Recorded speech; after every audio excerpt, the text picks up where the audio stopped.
Mr. Horror Flick, Digger Ditch, Super Six, Big Mitch. And I'm kicking in those with all three O's. And I bring you 28s, 101s because we Vegas sons, it's the Chronicles. And you in the Meadowlands. Yeah, you in the Meadows, man. And you already know what name mean. 530. What that mean? Oh, that boy's a desert baby.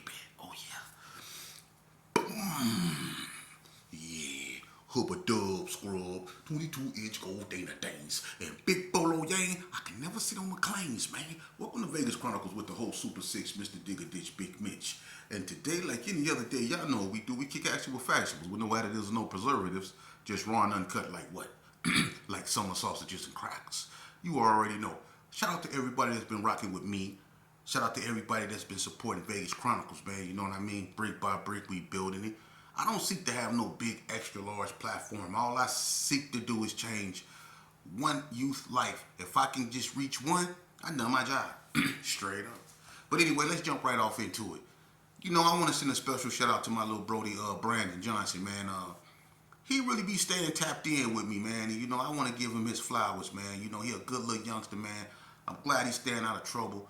I'm glad he seen the game for what it was, you know what I mean? And shout out to him and his twin, you know what I mean? They straight brick babies, you know what I mean? But he's a good little youngster, man. And he always stay tapped in with me, giving me honest criticism, man. But he asked me a question. He asked me, you know, because I did a video yesterday talking about how I was disciplined because of my behavior on Indian Springs Yard, you know. When I was gangbanging at that time, I had, you know, big homies on that yard that took it upon themselves to address my behavior. And he asked me, did I seek any get back? Meaning, did I seek revenge? And I'm gonna be honest with you, I struggled with, you know, getting into that because after I was disciplined, you know, things, you know, I changed and it wasn't for the better. I'm gonna be honest with you. And you know, I struggle with getting into this, but I feel that in order for me to really reach the youth, I got to be truthful. I got to be an open book. I got to talk about things that's not comfortable. You know what I mean? And that's called facing reality. It's called looking in the mirror. You know what I mean? And you know, it's hard for a person to do that, especially in front of an audience and people you don't know that's watching you. But I'm gonna do it anyway because I feel that it's the truth. It's my reality. It's a life that I lived, and I had to heal from that and survive from that. So let me get into that, man. And I'm gonna pick it up from when they smashed me. You know, after they beat me, you know, they put hands on me, man. And they kind of kept it on the hush, you know, because the people that were involved with disciplining me at that time, because if y'all listen to my last video, I was doing a lot of things, you know. And when I made a little homie of mine named Mad Whack sell a Bloods CD player to the Serenos. And it almost got him really hurt. So when I did that, that was like the last straw. So they tricked me in the room, you know, and it was a guy that I trusted. A guy that I still remain very close with, Gangsta Rob. You know, he was like a mentor to me in prison. You know what I mean? And he had a lot of power on every yard he went. Gangsta Rob basically ran every yard he was on when it came to the Gersons, you know. And that's not to take away from nobody else, but everybody knew Gangsta and the power that he yielded. But after they beat me, you know, after they did what they did, you know, I knew one thing that a lot of people didn't know. The guys in there that disciplined me, which was Goldie Mac, Gangsta Rob, you know, the cat Sir Rob, it was a few of them up in there. It was a few more. Was Google up in there? I don't think Google was up in there. It was a few more up in there, but they all had drug addictions, except Rob. Sir Rob didn't mess around. I think they just needed him because he was big and he was tall, you know. But the rest of them, they like to dib and dab. So as time went on, I didn't change. I healed up, and I got even deviouser. I was mad. I was in the room with this cat named Lil G, the one I had still the TV adapter. And the first thing I did was I made him. He went and got a bunch of magazines from this BTD cat named Nitty, Lil Nitty, and I made him sell them to get some bud. I did the same thing with Manwack. But this time, before he did anything, I made sure that we had a very, very long talk. Because wasn't nothing finna get traced back to me. My motives didn't change. My maneuvering did. So what I did is I told him, if I really basically put it in his head like, F that cat, he from the north, woo, woo, woo. We from the west, we G's, woo, woo, woo, woo. And he was like, I sell him. I was like, no, you won't. You scared. I basically I manipulated him. You know what I mean? And I really played on his, insecurities. Like I made him feel like he was scary, like he was scared of the dude, and you know what I mean? I made him want to sell the magazines. And that's what he did, and he did it with an attitude. Like I did it, I say, don't tell him I told you to do it. My name better not come up in it, right? He basically was like, I ain't gonna tell nobody you said nothing. Sheep, man, F that cat. I'm selling this on Gerson. I'm selling this. I said, is that right? I say, well, go on and sell it then. You know what I mean? I'm gonna go get the Black and Millies. I'm gonna go get the Black and Miles. Sell it. And that's what he did. Dude had like 6 books, and them black books, they sell for a lot. You can get at least $25 per book. You know what I'm saying? For them black ones, them portfolios and all them. People know what I'm talking about that's been up in there. So he sold all them books, right? They sold like that, right? So like 2-3 days go by, Nitty come over there to get his books. We done already smoked up all that bud. I done moved on to the next chapter of my deviousness. Nitty come over there, ask for his books. He ain't got no books. So he thought Nitty was just a little punk or something. So Nitty was like, what you mean you ain't got him? He said, I ain't got him. Close my door. So Nitty left. He came back with his shoes on like he was ready to fight. Lil G about 7 feet tall. Lil G jumped down like, what, you want to get down or something? So they get to arguing in the hallway. We stay in the hallway with Donna Ray Page. D-Ray know I'm scandalous. So D-Ray come down there, find out what's going on. Him and Scoot from K9. So they find out Lil G then sold Nitty books, right? So Donna Ray Page looking at Lil G, where his books at? Lil G say, I sold them. D-Ray automatically think I got something to do with it. So he tell Lil G, he say, don't have them books after child and watch what happen.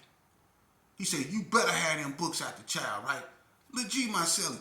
So we go back in the room, we lock down. I tell Lil G, you better not let him punk you. You bet. I was devious. You see how I was telling him, I said, you better not let him punk you. And so he didn't want to get into it with D-Ray because D-Ray old head. But I just didn't want it to come right back to me, right? So I'm putting it in his head, you better stand up for yourself. You better be a G. I don't even respect you if you 7 feet tall, boy. I got him in there shadow boxing. Yeah, use that jab. Use that jab. Put that length on him. You can whoop him, man. You too tall. You can't lose, right? And, man, after child, D-Ray came over there.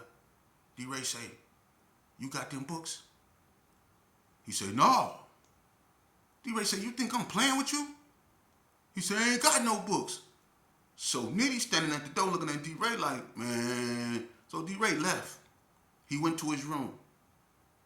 I'm like, you better not let him punk you. You better not. But at the same time, I'm trying to act like I don't know what's going on. I'm like, you better not let him punk you. So D-Ray come back, right? He come in the room, he shut the door. He got his gloves on. D-Ray say, I'm going to ask you one more time.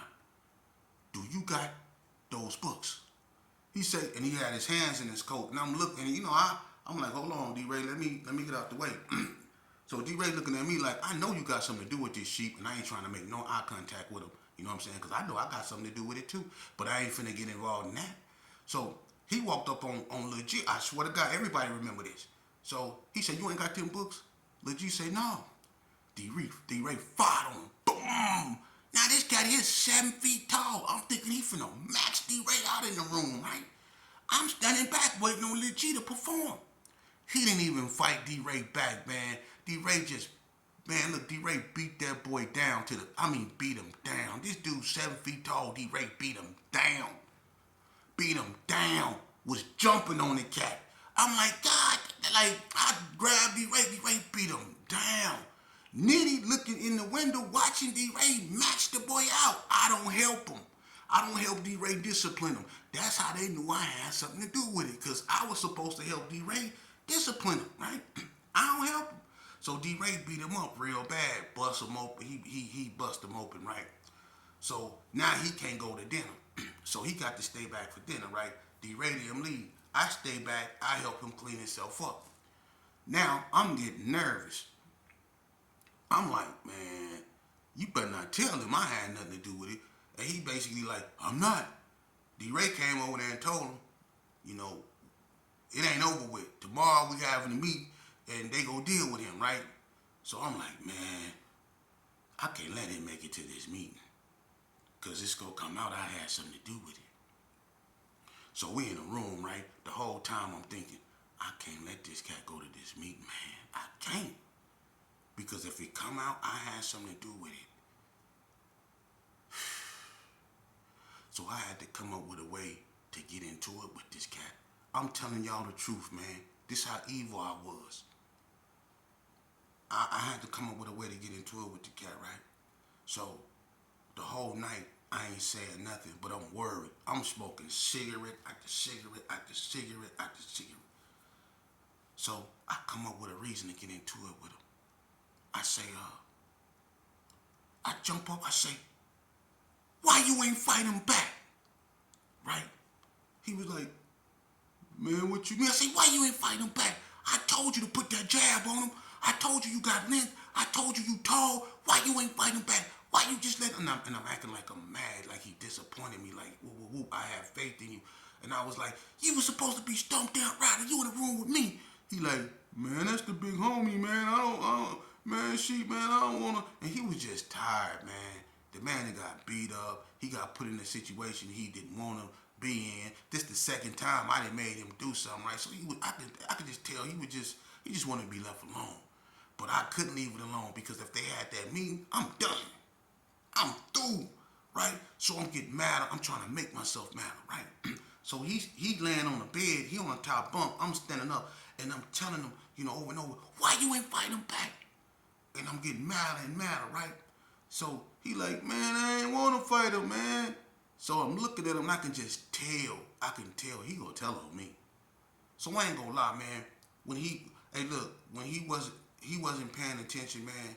I was pacing back and forth, and I was looking out my window because my window was the last window toward the shower and the phone. So I was making sure the police, had the gate closed. I went up over there, man, and I'm not gonna lie. I punched that dude. I broke his nose, right? Blood started just flowing out this cat's nose. I followed, boom, broke his nose, right?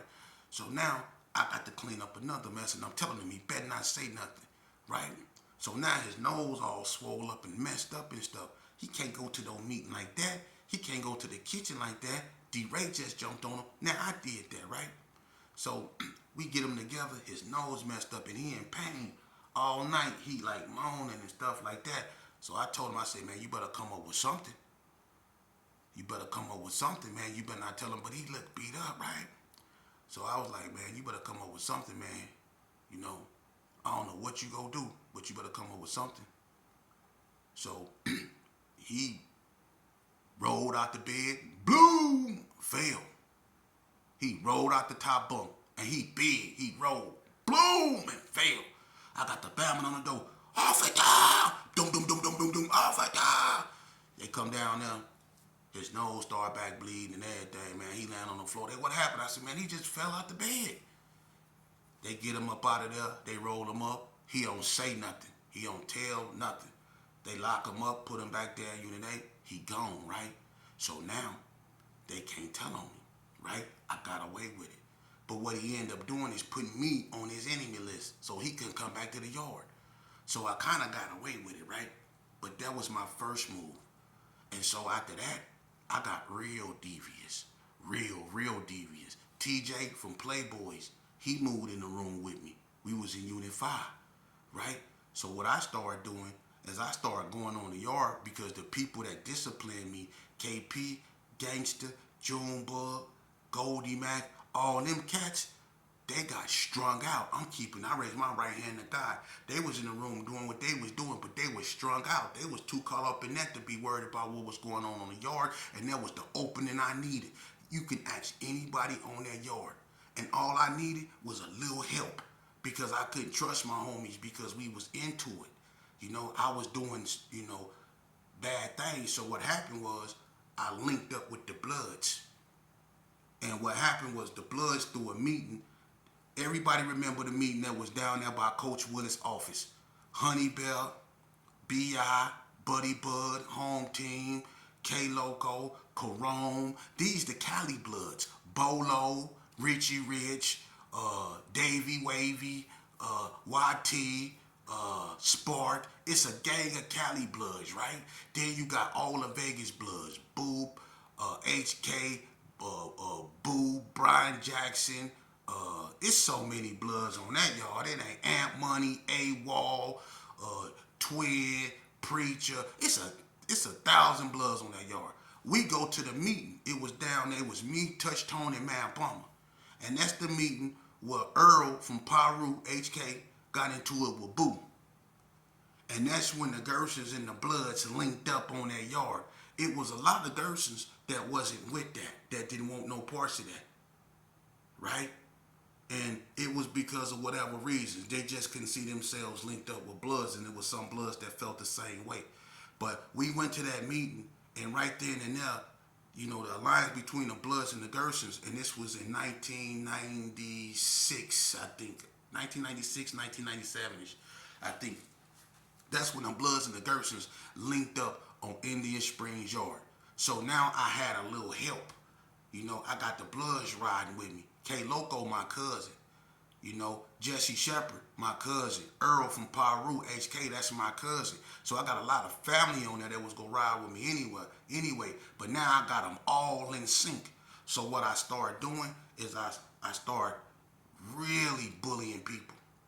And that's when P Gangster and U Green got down. I got in P Gangster ear and told P Gangster to call out somebody. Because people was around there sitting around. They wasn't doing nothing. They were just sitting around on windowsills waiting on somebody to come get them out. Nah, we ain't doing that no more. So I started making people line it up with each other. P Gangster, guess who he called out? P Gangster called out U Green. I said, boy, and he wanted to fight U Green. And U Green was like, come on. They went down there to the bathroom over there by where the Cubans play dominoes. They was getting down. Toe to toe, blow for blow, right? P. Gangster was doing good.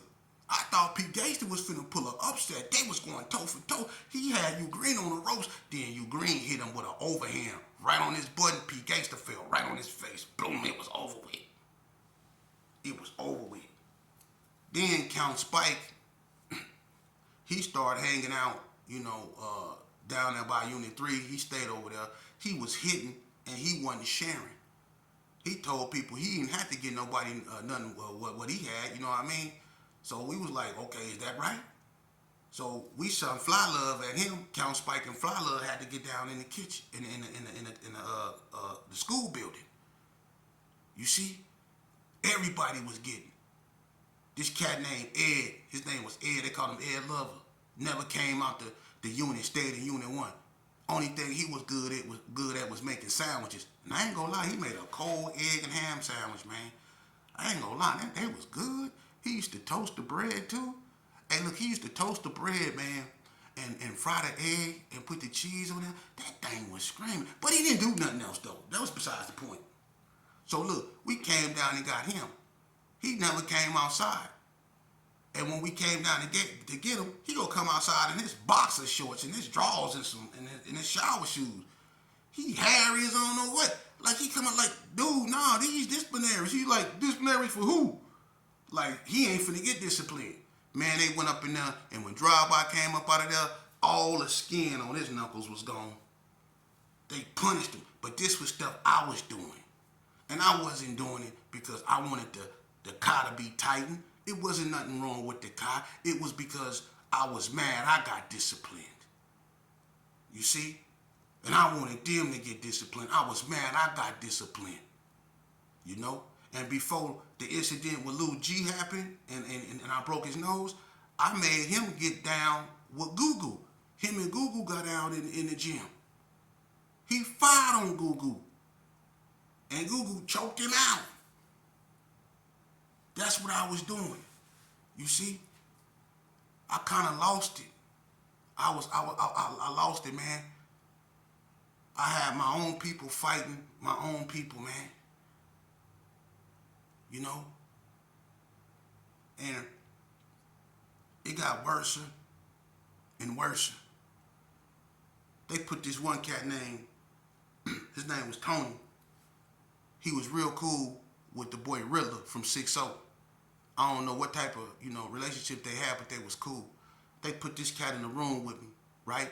Now, by this time, they moved me up out of Unit 5 and down there to Unit 4. I was so bad. I was horrible, right? But I move in a unit. It's Short Dog, Ray Lou, Gage Wack, Doc Rock. It's a bunch of Gersons over there, right? I move down there. I come in the unit. Me and this cat, we sellies. We not sellies 3 days. I'm going up in his tater chips. He leave out the room, his food mine. Straight up. I turned on the hot pot, put his soup in there. I cooked the soup in his hot pot.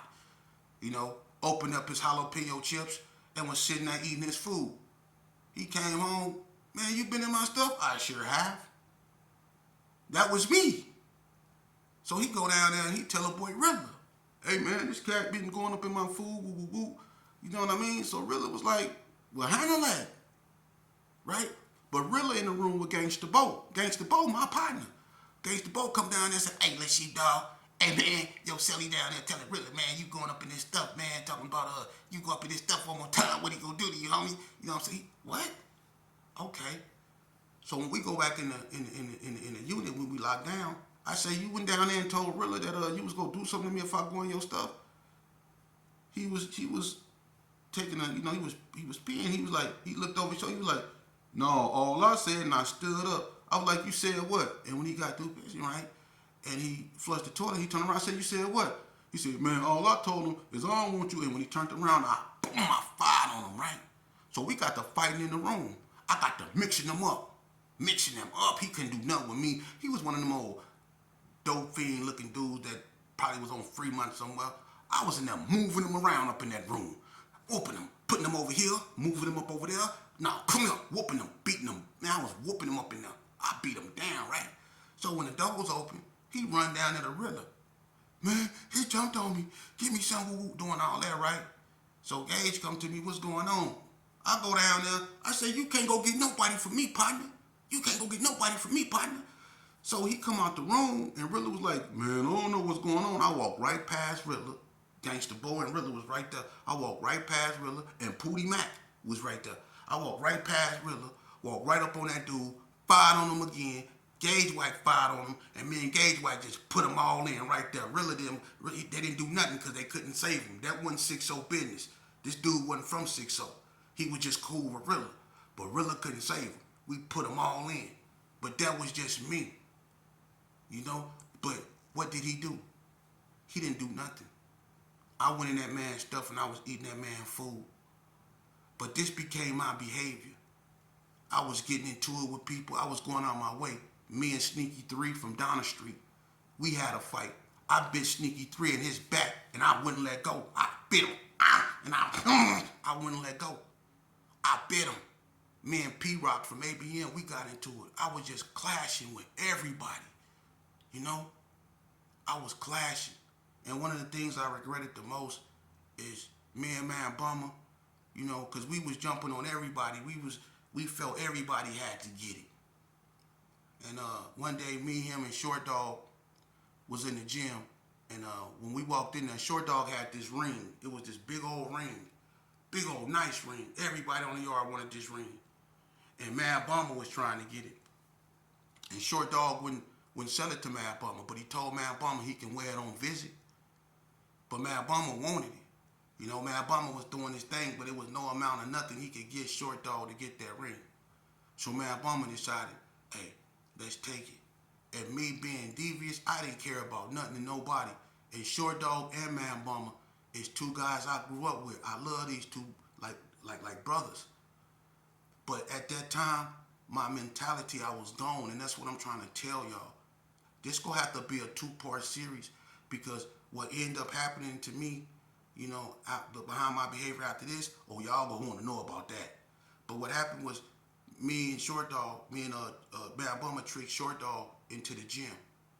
And as soon as you walk in the gym, is where you can go into the coffee shop, or you can go down the stairs, or you can go around and go in the pool room, or you can turn around the corner and go into the barber shop, or keep going straight and go down there to the law library. We standing right here in the front, and man, Obama act like he was going over there to read like what they sell on the coffee shop list, because it's right there put up by the door. It was back then. And I kind of like played it off, like walked toward, where the balcony was. And Short Dog was just chilling. And man, Obama tried to grab Short Dog. And like, he didn't know Short Dog knew how to wrestle. And Short Dog came out of that so fast, and he slammed Mad Bummer so hard. It was so fast, man. When Mad Bummer grabbed Short Dog, he spun on Short Dog. He grabbed Mad Bummer. When Mad Bummer grabbed Short Dog spun on Mad Bummer and hooked him, and boom, slammed him. I dived on top of Short Dog, right, and I pushed Short Dog in the chokehold, right, and I was getting him up off Mad Bummer, right. We in there jumping Short Dog, man, and it the way I feel right now, is you don't know how I feel telling y'all that, because that's my Brody. But we in there jumping our own homeboy trying to take his ring. We was trying to take his ring off his finger, man. And Short Dog was hounding us up in there too. We could not get that ring. But Short Dog, no matter what we did, we was punching on him and everything. Short Dog would not punch me and him back, because that wasn't what he was raised to do, fight his homies. And I did that. Man, Obama was just on some grimy stuff, because he normally don't do that. But Short Dog didn't just lay down and let us take nothing, man. He fought, but he didn't punch us back and really fought. He was getting us up out of there, and Short Dog ran out the gym. We chased Short Dog to the unit, man. And Jinx, Antoine,